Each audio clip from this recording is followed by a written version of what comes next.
Audio देख लेंगे आपके। नमस्कार, मैं डॉक्टर सुमंत सिंह और मेरे साथ मेरे छोटे भाई की तरह डॉक्टर महेश सर। हम आज आपको बताने आए हैं कि बीपीएससी टीजीटी साइंस की एक्सपेक्टेड कट ऑफ कितनी हो सकती है। मैं बता दूं, मैं बायोलॉजी वाला पोर्शन देखता हूं और बायोलॉजी में का जो पेपर था जूलॉजी बॉटनी का, वो पेपर लगभग मॉडरेट ही था। मतलब आप उसको ये नहीं कह सकते कि बहुत कठिन था, बहुत आसान था, और मॉडरेट पेपर था। लेकिन उसमें जो एक कॉलम होता है कि नन ऑफ दीज और ऑल ऑफ द अबव, ये दिक्कतें थोड़ा पैदा करता है। 4 की जगह 5 ऑप्शन होना ये दिक्कत पैदा करता है। तो मैंने बायोलॉजी के बारे में बता दिया। अब देखिए, हमारे जो महेश सर हैं वो अपनी केमिस्ट्री के बारे में और फिजिक्स के बारे में दोनों मिला करके वो पूरा एक्सपेक्टेड कट ऑफ की बात करेंगे कि कितना कट ऑफ जा सकता है। क्योंकि हम तो यही कह सकते हैं ना कि कितना जा सकता है, ये तो नहीं कहेंगे इतना ही रहेगा। लेकिन जो भी हम लोगों का एक्सपेक्टेशन है वो काफ़ी डिस्कशन के बाद हम लोग डिस्कस करके वो चीज़ें आपके सामने ला रहे हैं। तो मुझे उम्मीद है कि जब आपका रिजल्ट आएगा तो हमारा जो एक्सपेक्टेशन है, जो हमारा अनुमान है, वो लगभग सही हो जाएगा, ऐसा मैं मान के चल रहा हूं। तो लीजिए, अब डॉक्टर महेश सर हमारे डिटेल बात करेंगे, वो बताएंगे। तो doctor Mahesh sir. Thank you sir. नमस्कार साथियों। देखिए, बहुत सब लोग इस समय इसके लिए सजग होंगे कि सर इस समय क्या मेरिट जाने वाली है, क्योंकि कुछ लोगों ने जैसा उम्मीद किया था वैसा पेपर मिला, कुछ लोगों ने उम्मीद नहीं भी किया था तो उनको भी वैसा पेपर देखने को मिला। साइंस में जैसे कि देखिए, जैसे हम लोग साइंस में आपको बता रखा था, जिसमें से आपके पास अगर 150 क्वेश्चन थे, ये सबको ही पता है सर, 150 क्वेश्चन थे, है ना। अब उन 150 क्वेश्चन में से अगर हम बात करते हैं सर, लगभग जो 30 क्वेश्चन थे जो आपके लैंग्वेज के आ रहे थे, इसमें आपको तो पता ही होगा सर, ये सिर्फ क्वालिफाइंग था। पहली चीज तो ये दिमाग में रखना बहुत जरूरी है कि सर ये क्वालिफाई होगा तब जाके आप मेरिट में हिस्सा ले भी पाओगे। अगर इसमें भी क्वालिफाइंग नहीं हो पाएगा तो आप कितना भी अच्छा पेपर करोगे तो आउट ऑफ बाहर ही चले जाओगे। तो ये तो लैंग्वेज का पेपर था जिसको सिर्फ क्वालिफाई करना था, उसके नंबर्स नहीं जुड़ने थे। और आई थिंक मैक्सिमम से मैक्सिमम लोग ये क्वालिफाई कर लिए होंगे, ये ऐसा हमें लगता है। बचा जो पोर्शन था सर 120 क्वेश्चंस का। अब उन 120 क्वेश्चन में से अगर हम बात करें, 40 क्वेश्चन जीएस के थे और 80 क्वेश्चन हमारे सब्जेक्ट्स के थे। और बीपीएससी 9th 10th में जो सब्जेक्ट साइंस का है, फिजिक्स भी है, केमिस्ट्री भी है और बायो भी है ना। बायो में बॉटनी भी है, जूलॉजी भी है। मतलब कहा जाए तो बढ़िया खासा एक ब्रॉड सिलेबस बना हुआ है सर, एक लंबा चौड़ा सिलेबस आया हुआ है हमारे पास जो क्वेश्चन पूछे गए। ये हालांकि पहले से पता था, इसमें कोई बेईमानी वाली बात नहीं हुई है। अब ये पेपर आया कितना, पिछले फर्स्ट फेज में जो पेपर हुआ 9th 10th का सर, उसकी मेरिट क्या थी या इस बार क्या मेरिट हो सकती है, बहुत से पॉइंट्स इंक्लूड हैं इसमें जो हम आपको एक एक करके बताते हैं, ठीक है। अब देखिए, जैसे कि अगर हम बात करें सर, अगर फेज 1 की बात करते हैं, जब हमारे पास फेज 1 का पेपर हुआ था तो फेज 1 में जो जनरल की सर मेरिट हमारे पास गई हुई थी वो ओनली एंड ओनली कितनी थी, 50 मार्क्स गई हुई थी, मतलब बहुत कम थी ये, है ना। और फेज 1 में स्टेट क्वालिफाई स्टूडेंट्स बहुत कम थे, अदर स्टेट के तो लगभग ना के बराबर थे जो फेज 1 में हुआ था। मैक्सिमम स्टेट क्वालिफाई पुराने स्टूडेंट्स थे, जितने फॉर्म निकले थे उतने तो मतलब जितने सीटें थी उतने फॉर्म तक नहीं भरे गए थे, इतनी सीटें भी खाली रह गई थी जिनको ऐड भी किया गया इसमें फेज 2 में। तो अगर वो मेरिट पे आप जाओगे तो थोड़ा सा कठिनाई में पड़ जाओगे। बहुत से लोग ये सोचेंगे कि लगभग 48 लगभग ईडब्ल्यूएस की थी और 5 नंबर माइनस करके एससी एसटी की और कम भी गई हुई थी मेरिट। बट जो इस बार पेपर हुआ है हमारे पास, जिसको हम लोग 3-2 बोल रहे थे, है ना, 2.0 जिसको बोल रहे हैं, इसकी मेरिट की बात करें तो ऐसा कुछ भी नहीं होने वाला है जैसा लास्ट फेज 1 में हुआ था। कारण यह है कि सरकार ने स्टेट का पेपर करा दिया, स्टेट 1 स्टेट 2 करा दिया। बहुत से ऐसे बिहार वासी बच्चे थे जिन्होंने स्टेट नहीं क्वालिफाई किया तो उन्होंने क्वालिफाई किया। इसके अलावा अदर स्टेट के जो स्टूडेंट्स थे, यूपी के थे, हरियाणा के थे, एमपी के थे, महाराष्ट्र के थे, बहुत अलग अलग स्टेट्स के थे, उनमें से भी बहुतों ने स्टेट क्वालिफाई किया और लगभग सब ने पेपर जाके दिया। और हर कोई जब पेपर जाके देगा तो उन्होंने कुछ ना कुछ पेपर का अपना स्टैंडर्ड बढ़ा दिया होगा सॉल्व करने के लिए। दूसरी चीज, पेपर का स्टैंडर्ड आया क्या था सर, कहा यह गया था हमारे माननीय अतुल प्रसाद जी द्वारा कि पेपर थोड़ा सा इजी होने वाला है, तो उनका कहा हुआ थोड़ा बहुत सही भी हुआ, थोड़ा बहुत गड़बड़ भी हो गया। क्योंकि अगर हम साइंस की बात करें सर, जिसमें अगर हम बात कर रहे हैं फिजिक्स की, बात कर रहे हैं केमिस्ट्री की, एंड बात कर रहे हैं सर बायोलॉजी की, तो अब फिजिक्स के हमारे जो सर है उनसे डिस्कस करके ये पता चला सर जो एक्चुअल फिजिक्स का पेपर आया था वो इजी टू मॉडरेट की तरफ बढ़ रहा था। कुछ क्वेश्चन सर उसमें आसान थे जो किए जा सकते थे आसानी से, मतलब रिपीट भी थे, बहुत से एग्जाम से क्वेश्चन रिपीट थे। बट हाँ, कुछ क्वेश्चन लगभग 80 में से जो सब्जेक्ट के क्वेश्चन थे, अगर हम मान लेते हैं कि लगभग इतने आए होंगे 25 क्वेश्चन के लगभग फिजिक्स के, तो उसमें से इजी टू मॉडरेट क्वेश्चन थे सर 25 में से लगभग 15 क्वेश्चन इजी की तरफ जा रहे थे और लगभग 10 क्वेश्चन मॉडरेट लेवल पे थे। बाकी एक दो क्वेश्चन तो हमेशा हार्ड डालेगा ही डालेगा, क्योंकि उनको अपने पेपर का स्टैंडर्ड मेंटेन करके चलना होता है। हम बात करते हैं सर बायो की, हमारे सुमन सर मौजूद है, उन्होंने जैसा कहा बायो का भी जो पेपर था सर वो इजी टू मॉडरेट की तरफ था। बायो भी हमारे पास इजी टू मॉडरेट था, है ना। बॉटनी के भी क्वेश्चन, जूलॉजी के भी क्वेश्चन ऐसे थे जो पढ़े जा सकते थे, पढ़े हुए थे, पढ़ाए गए थे, कई एग्जाम से पहले से पूछे गए थे। कुछ क्वेश्चन रियली में अच्छे बने थे, अच्छे लेवल के थे, मॉडरेट लेवल पे थे। बट बायो में ऐसा कोई क्वेश्चन इतना भी नहीं गया जिसको आप बोला जाए कि हार्डेस्ट में चला गया हो, नहीं, ऐसा कुछ भी नहीं था। हाँ, इसमें बहुत लोग फंसेंगे केमिस्ट्री में। क्यों? क्योंकि सर केमिस्ट्री जो सोचा गया था एक्चुअल में उससे ज्यादा चला गया सर।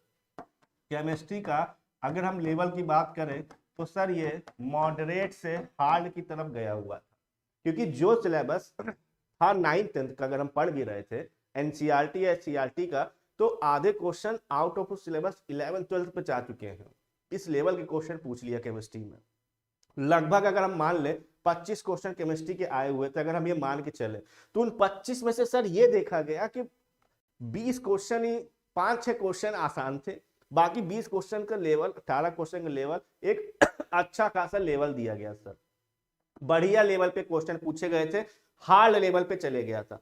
कोऑर्डिनेशन नंबर के क्वेश्चन सर उसने डाल दिया था, स्ट्रक्चर बेस्ड क्वेश्चन डाल दिए थे। तो केमिस्ट्री इजी तो नहीं बोल सकते हम कि इजी पेपर था, मॉडरेट टू हार्ड था। लगभग क्वेश्चन आपके लगभग 7-8 नॉर्मल टाइप के थे, बाकी क्वेश्चन अच्छे थे, कॉन्सेप्चुअल थे, दिमाग यूज करना था, लगाना था। बेटर कॉन्सेप्ट जिसने 11th 12th तक की एनसीईआरटी पढ़ी होगी या ग्रेजुएशन लेवल तक की भी कुछ क्वेश्चन पूछे गए थे उसमें, कुछ तो क्वेश्चन एक दो ऐसे थे जो शायद किसी ने पहली बार ही सुन रहे होंगे, कुछ इतने अच्छे स्टैंडर्ड के क्वेश्चन थे। तो इसलिए केमिस्ट्री को मॉडरेट टू हार्ड लेवल पे डाला जाएगा। बाकी इजी टू मॉडरेट था। बायो में क्वेश्चन थोड़ा नंबर ज्यादा इजी के थे, मॉडरेट कम थे। फिजिक्स भी इजी टू मॉडरेट की तरफ गया हुआ था। तो बात करें सर मेरिट की, एक तो एस्टेट क्वालिफाइड बच्चे इस बार ज्यादा बढ़े, बच्चे नंबर्स ज्यादा थे पेपर देने वाले, तो लास्ट टाइम जो मेरिट गई थी उससे तो ज्यादा ही जाने वाली है। अगर देखिए जो हम लोगों ने अपना कट ऑफ की सर बात की हुई है कि जो हमने सुमन सर ने, सिन्हा सर ने, टीचर्स ने मिलकर बात की है, हर चीज को वैल्यू रखते हुए दिया गया है। तो हमारे ये कट ऑफ एक्सपेक्टेड हमारी तरफ से आ रही है कि सर जनरल के लिए अगर आप इसके अलोंग आ रहे होंगे, जनरल के लिए 65 से लेकर 70, 120 क्वेश्चन में से मेरिट बननी है। अब उस 120 में से सर 40 क्वेश्चन तो जीएस के थे, चलिए हम मान ले रहे हैं 40 में से 50% जीएस, 50% बच्चे कर दिए होंगे। 40 में से अगर 20 क्वेश्चन सॉल्व उन्होंने किए भी होंगे, 40 में से 20 सॉल्व भी किए होंगे, ये मान ले रहे हैं। लेकिन बचा जो 80 था, उस 80 में हमने कहा आपको कि उस 80 में इजी टू मॉडरेट फिजिक्स और बायो था। तो बच्चा जो बायो का रहा होगा, साइंस में देने वाला बायो का ही होगा, उसने बायो अच्छा करके गया होगा, बहुत अच्छे क्वेश्चन करके चला गया होगा बॉटनी जूलॉजी के। फिजिक्स थोड़ी सी वीक होती जरूर है बायो लेवल वालों की, बट क्योंकि फिजिक्स का पेपर उसने इस तरीके से बनाया कि आसान क्वेश्चन के नंबर ज्यादा, मॉडरेट के नंबर कम, फिजिक्स अच्छा करके चला गया होगा। केमिस्ट्री हम बोल सकते हैं ये मेरिट घटाएगी, अगर ये भी आसान होता तब तो हमको लग रहा है ये 80 पहुंचने वाली थी, बट ऐसा आप घबराइए नहीं, इतनी मेरिट नहीं जाने वाली है। हम अगर जनरल की बात कर रहे हैं ओवरऑल अगर देखा जाए, क्योंकि ओवरऑल में कई पॉइंट हमने बोले, पिछली बार बच्चे कम, फॉर्म ज्यादा थे, एस्टेट क्वालिफाई कम थे, इस बार बच्चों ने मेहनत की, तैयारी की और इंस्टीट्यूट्स ने भी उस लेवल तक का जाके पढ़ाया, क्वेश्चन भी उस लेवल पे आया हुआ है। बहुत से ज्यादा स्टेट के बच्चे जाके पेपर दिए हुए हैं जो मेरिट बढ़ाने के संदर्भ में रहते भी हैं। तो उसके अकॉर्डिंग जो हमारी फाइनल आई हुई है वो 65 से 70 जनरल के लिए होने वाली है मेरिट। ओबीसी की मेरिट बहुत से लोग पूछेंगे तो 2-3 नंबर 2 नंबर मैक्सिमम डिफरेंस आ रहा होगा, 2-3। ईडब्ल्यूएस का भी 1-2 नंबर का ही डिफरेंस आता है, वो भी जनरली आता नहीं ईडब्ल्यूएस का। हाँ, एससी एसटी का कैटेगरी का अगर हम बात कर रहे होते हैं तो सर उसको लोग डाउन कर सकते हैं। एससी एसटी जो कैटेगरी आ रही होंगी उसको लगभग 10 क्वेश्चन 55 से 65 के बीच में उनकी लगभग जा रही होती है। एससी एसटी का वेरिएबल ज्यादा होता है ग्राफ, ये हमने ज्यादा वेरिएबल किया 10 नंबर का, क्योंकि उनके में थोड़ा वेरिएशन ज्यादा है, ज्यादा गैप में बच्चे ज्यादा सिलेक्ट हो रहे होते हैं। बट अगर बात जनरल की कर रहे होते हैं, ईडब्ल्यूएस की कर रहे होते हैं या ओबीसी की कर रहे होते हैं, तो अगर जनरल की कट ऑफ 65-70 जा रही होगी तो ओबीसी आप 1-2 नंबर कम रख के चल लो। ईडब्ल्यूएस भी ऐसे ही ओबीसी के बराबर में आता है मेरिट, ठीक है। अच्छा, इसके ऊपर जाने वाले तो लगभग सेफ माने जाएंगे, 70 के जो ऊपर चले जाएंगे वो सेफ है, 72, 73, 75 है, वो सेफ की कैटेगरी में आ रहे होंगे, ठीक है। बट हम फिर भी आपको बता दे रहे हैं इस मेरिट में +-3 भी हो सकता है ना, इसमें +-3 भी हो सकता है। और इसकी वजह केवल और केवल रसायन विज्ञान सब्जेक्ट बनने वाला है जो मॉडरेट टू हार्ड की तरफ सर बढ़ रहा था, ठीक है। तो ये ओवरऑल हमने बात कर ली यहाँ पर मेरिट की। जल्द ही रिजल्ट आंसर की आ चुका है, आपका मैच कर ही लेगा, ठीक है। बहुत से बच्चों का यहाँ हाँ सर बिल्कुल। और ठीक है, और कोई कुछ कहना चाहता है? टीजीटी मैथ कितना रहेगा सर? मैथ का सर ने बनाया हुआ है, मैथ का बीएम सर ने, आप वहां जाके चेक करिएगा, बीएम सर ने उसके लिए बनाया हुआ है। 80+ जनरल में नहीं, अगर 80+ आपका है तब तो आपकी जा ही रही होगी, लेकिन 70+, 65 से लेकर 70 है ना, और +-3 भी हो सकता है ये, ठीक है। इसमें एक वजह केवल एक ही है साइंस में दिक्कत होने की, वो केमिस्ट्री के पेपर थोड़ा सा हार्ड था। कुछ अच्छे बच्चे होते हैं वो अच्छा करके बेशक जाते हैं, उनका 80+, 75+ बिल्कुल रहेगा, 90+, वो तो बहुत खुशी की बात है। बट मैक्सिमम जो बच्चे हैं वो पढ़ाई 9th 10th का सोचकर उस लेवल की करते हैं, और कुछ क्वेश्चन ऐसे आए थे जो उससे अच्छे लेवल के क्वेश्चंस बन गए थे, ठीक है। तो बाकी सारी मेरिट की हमने बात कर ली है, और इसमें ऐसा नहीं कि जो इससे नीचे वाले हैं या इससे ऊपर वाले हैं, नीचे वाले भी निराश होने वाली कोई बात नहीं होती है ना। मेहनत करना हमारा काम है, मेहनत करते कंटिन्यू रहना हमारा काम है, जब तक रिजल्ट नहीं आ जाता। हम कह भी रहे हैं ये +-3 भी हो सकती है, ठीक है। और पिछली तो बहुत कम गई थी मेरिट, बट इस बार ये जाने वाली है इस लेवल पे, क्योंकि मेहनत करने वाले बच्चे बहुत हैं इस बार। बहुत लोगों ने पेपर दिया, बड़े दिल से मेहनत करके पेपर दिया हुआ है, बहुतों का मैसेज आया, बहुतों का हमने चेक किया, सब बोल रहे हैं सर हमने इतने क्वेश्चन सही किए, इतने क्वेश्चन सही किए हुए हैं, ठीक है। मैक्सिमम बच्चों का जो क्राइटेरिया बनाया हुआ है, हमने जो देखा हुआ है उसके हिसाब से ये आंसर। सर 71 में कोई नहीं बिल्कुल अगर आप 70+ हो तो आप चांस में जा रहे होगे, ठीक है।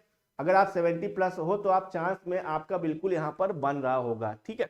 तो अब आगे की बात हमारे सुमन सर डिस्कस करने वाले हैं। लेवल की बात हमने कर ली है कि और क्या अब आगे हो सकता है, आइए।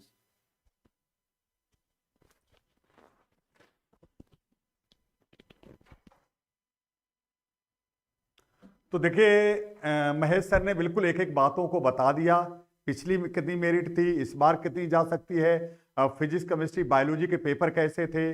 बायोलॉजी का पेपर इजी टू मॉडरेट था, फिजिक्स का इजी टू मॉडरेट था, लेकिन केमिस्ट्री का पेपर टफ आ गया था, मॉडरेट टू हार्ड पेपर था। तो उन्होंने एक एक चीज़ों पर विशेष तौर से ध्यान दिया, और उन्होंने फिर कट ऑफ बताया है।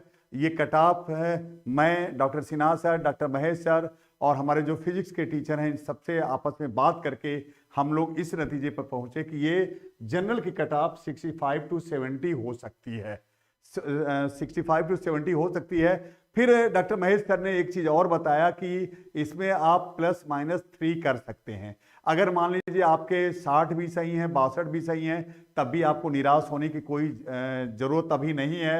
अभी आप आंसर की आ गई है, मिला लीजिए और रिजल्ट का इंतज़ार करिए, ठीक है।